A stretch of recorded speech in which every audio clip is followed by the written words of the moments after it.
تسلیم نہیں ہوا، تسلیم نہیں ہوا۔ خدا نے کیا کہا؟ شیطان سے کہا قال ما منعک الا تسجد اذ امرتک قال انا خیر منہ خلقتنی من نار وخلقتہ من طین۔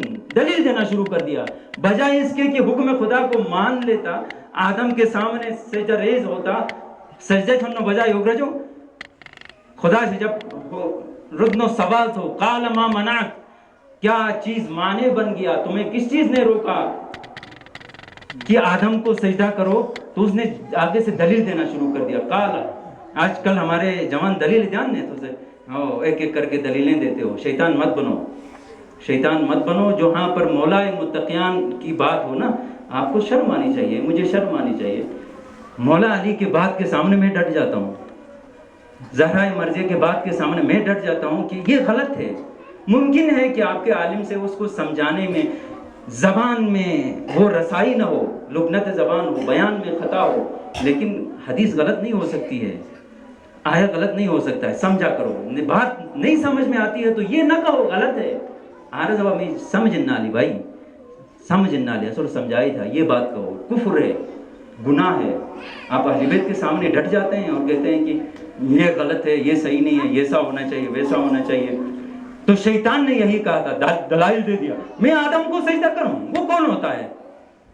وہ کون ہوتا ہے؟ آپ نے تو مجھے پھونو خلقتا ہوں، مخاطنو خلقتا ہوں، خاک پست ہوں، پھو آلہ ہوں، موسیٰ آدم نے سجدہ تم جنت ہوں۔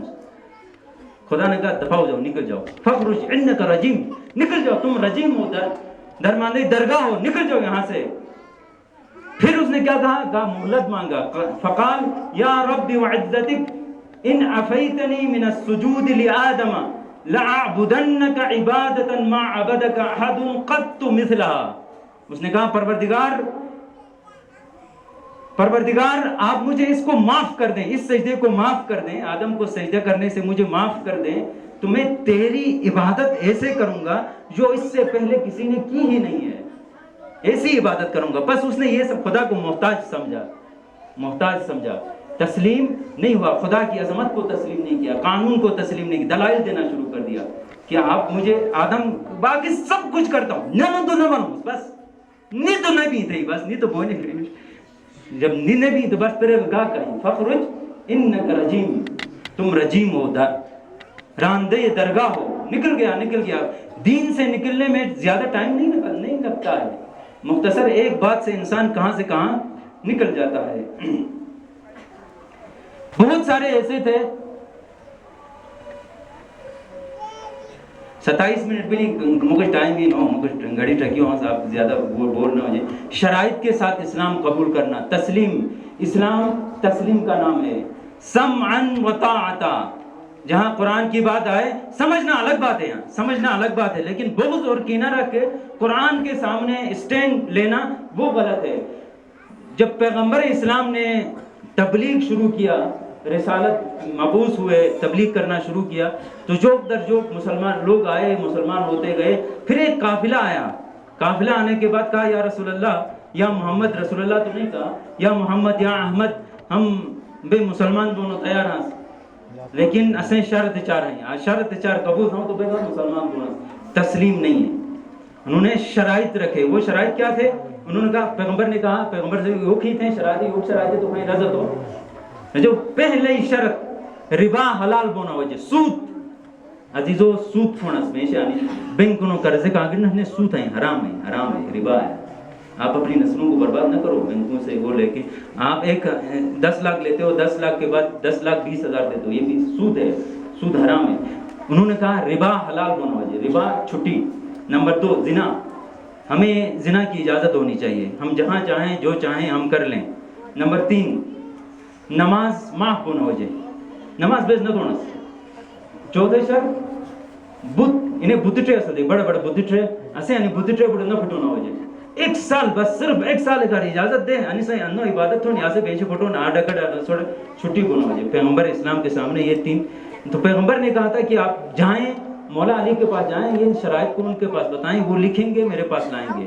تو مولا علی کے پاس یہ شرائط انہوں نے کہا کہ پہلی شرط یوگون یعنی ربا حلال بوت، زنا آزاد بوت، نماز نتھون بت پرستی تھون 3 سال ڈکٹ ہے. امام علی حد نہیں قلم کاغذ کو بھی چھوڑ دیا, قلم کو بھی چھوڑ دیا, کہا جاؤ میں یہ شرائط لکھنے کے لیے تیار نہیں ہوں. پھر مولا نے یہی آیت پڑھی, یا ایھا الذین آمنوا لا تقدموا بین یدی اللہ ورسولہ. اسلام تسلیم کا نام ہے. اگر مسلمان بنتے ہو تو شرائط 9 شرائط, آپ شرائط نہیں رکھ سکتے ہیں. پھر وہ چلے گئے کسی اور کے پاس, اس نے شرائط لکھا اور پیغمبر کے سامنے پیش کیا گیا کہ کہا یا رسول اللہ ان کے یہ شرائط ہیں, یعنی شرائط ساتھ مسلمان دونوں تیار ہیں. خود پیغمبر اسلام نے اس کاغذ کو پھاڑ کے پھینک دے دیا, اور پھاڑنے کے بعد پھر یہی کہا کہ حکم خدا یہ ہے کہ آپ سمعا وطاعتا, آپ چشم کہو, اوکے کہو, ٹھیک ہے کہو. آپ اس طرح اگر اسلام قبول کرنا ہے تو کرو. یہی تو اسلام کے ارکان ہیں. آپ نماز بھی نہیں پڑھو گے, بت پرستی بھی کرو گے, ربا بھی کھاؤ گے, زنا بھی کرو گے, تو اس میں کوئی تمہارا اسلام ہی نہیں, یہ تو عین کفر ہے. تو اس پیغمبر اسلام نے کیا کیا, ان کو واپس کر دیا. ایک بار اور درود پڑھی محمد وال محمد.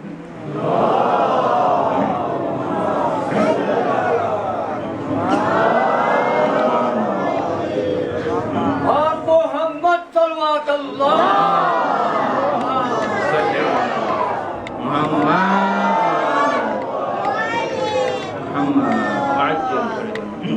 یہ تسلیم نہ ہونے والے پیغمبر کے دور میں بھی تھے, آج بھی ہیں. یہ سلسلہ وہاں سے چلتا آ رہا ہے. آئیں پیغمبروں دور نوکری دھرم نکٹ ہے. چند شان نزول, اس آیت کی شان نزول, دوسرے شان نزول ہے خدمت عرض ہم کہ روزہ قصر نہ کرنا. ہم کہتے ہیں نا مٹ تو جگہ تکلیف نہیں بھی مانو کراچے ڈگا سکندروں نہ بجون کو مسمو روزہ قصر کیا تھا, میں روزہ قصر کیا تھا. تسلیم اس سے کہتے ہیں جہاں خدا نے کہا ہے کھاتا ہوں تو کھا, نہ کھاتا ہوں تو نہ کھا, اس کا نام اسلام ہے. کونے نماز قصر دیتا ہوں تو قصر دے, کونے پوری دیتا ہوں تو پوری دے. کونے کو کسی کے سامنے جھکو کہا تو جھکو, نہیں جھکو کہا تو مت جھکو, بولو آپ کی گردن کٹ جائے, اس کا نام اسلام ہے. روزہ قصر نہ کرنا. خود پیغمبروں دور نہیں, پیغمبر مدینے نو مکڑ تشریف لو, ایک رمضان مہینے نے عمرٹ ہے پنن یہ انی آیت نازل بلی قصر نماز روزہ اور نماز کی قصر کی جو آیت تھی وہاں پر نازل ہو گئی. تو پیغمبر اسلام نے حکم دے دیا آپ اصحاب سے پانی لاؤ اور یہاں پر افطار کرو, روزہ قصر کرو. آپ آگے چلتے ہیں.